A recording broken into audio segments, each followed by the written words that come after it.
Olá, queridos amigos, eu sou um servo de Deus. Essa é a nossa gota de sabedoria de hoje, de quinta gota dessa série O Poder das Palavras. É uma série consideravelmente curta, mas que eu gostaria muito que trouxesse contribuição ao seu coração. Hoje eu queria te dizer que quando nós abrimos a boca e falamos com uma profunda conexão com o coração e a mente, ou seja, razão e emoção, equilíbrio, isso pode nos proporcionar grandes resoluções. Não sei se você já se deparou numa circunstância onde você falou secamente com a razão. Você não considerou o que o outro estava passando, o que o outro estava sentindo. Eu acho isso um perigo. Ou talvez você se deparou numa situação onde você falou molhadamente com as emoções. E você não considerou o momento, a hora, a circunstância, talvez uma pitada de racionalidade te ajudasse naquele momento. Então, esses extremos, de alguma forma, vão desestruturando a nossa vida. Então, alcançar esse equilíbrio é algo de Cristo. Eu gosto muito quando Filipenses, é uma carta que Jesus ele aparece várias vezes nessa carta. O apóstolo Paulo, que é o escritor, ele está preso.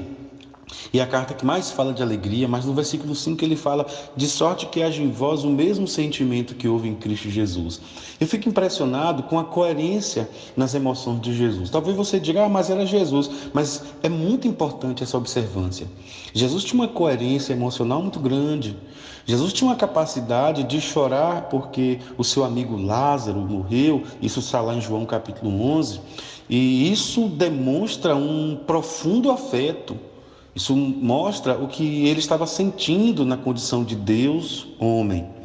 Depois nós temos uma outra cena, em João capítulo 4, que ele traça um diálogo, eu diria que humanamente falando, é um diálogo longo, expressivo, com muitas manifestações de convicções emocionais, de compreensão. É uma dialética bem complicada ali. Ele está conversando com uma mulher, não era comum naquele tempo, ela estava no horário de trabalho dela, e é nesse texto que Jesus solta algo que eu acho profundo. O Pai procura verdadeiros adoradores, que o adorem em espírito e em verdade. Então veja que a fala ali de Jesus foi expectorando naquela mulher a condição dela, a observância dela. Foi a fala e a escuta de Jesus que foi aos poucos condicionando, criando um ambiente de acolhimento, para que ela percebesse como ela estava até aquele momento na vida dela. Ela tinha muitos insucessos, eu diria até que fracassos na vida dos relacionamentos, na vida afetiva. Ela tinha algumas feridas, e inclusive feridas, o texto ele é extremamente claro, feridas religiosas, incertezas, dúvidas. E ela vai falando, e à medida que ela vai falando, ela vai mostrando a Jesus como ela, em tese, ela está perdida. E ela diz: Senhor, eu sou uma religiosa, mas eu nem sei o que estou fazendo, não sei sequer onde é o lugar certo de adorar. É aqui nesse poço. Elas estavam no encontro com Jesus num poço. Ela diz: é nesse poço onde os meus antepassados adoraram?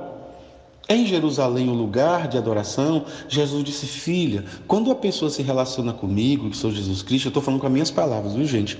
Quando a pessoa se relaciona comigo, que sou Jesus Cristo, não é mais um lugar, não é mais um espaço físico, não é abrir e fechar uma porta com maçaneta. Na relação com Jesus, as portas elas passam a ser portas espirituais.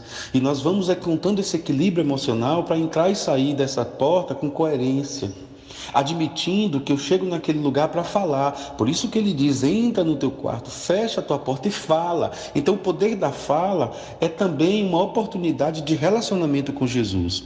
E à medida que eu vou finalizando essa série, só mais duas gotas, eu queria que você entendesse que falar abre portas para adentrar na sinceridade da relação com Cristo. Então hoje eu gostaria de deixar para você essa experiência. A fala pode ser mais do que terapêutica. A fala pode ser um acolhimento de algo que eu nunca experimentei. A fala pode ser uma retórica além do discurso. A fala pode ser uma linha histórica, uma autobiografia narrada. E à medida que eu vou falando, eu vou me ouvindo, eu vou me escutando. E quando isso é falado na frente de Jesus, isso vai, os mais antigos vão entender, vai caindo a ficha. É como se um crédito espiritual se apossasse de mim porque eu preciso, eu mereço. Eu diria até que um crédito religioso, e à medida que vamos nos aproximando de Jesus, isso cai. Eu não tenho crédito nenhum, eu não tenho mérito nenhum. Eu preciso da graça de Deus e é por causa dele.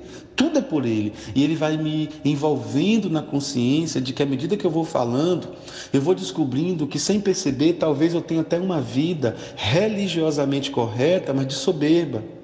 Ou talvez uma frieza espiritual por causa de muitas feridas que outrora passaram pelo meu coração. Então, na gota de hoje, eu queria que você guardasse isso. A fala, ela é mais do que terapêutica. A fala é uma oportunidade de chegar diante de Deus com aquilo que eu acho, com aquilo que eu penso, com aquilo que eu sou, para que o meu Cristo, o nosso Cristo, diga de fato a mistura dessas três coisas que a minha fala expressa. O que é que eu preciso? Senhor, obrigado, Pai.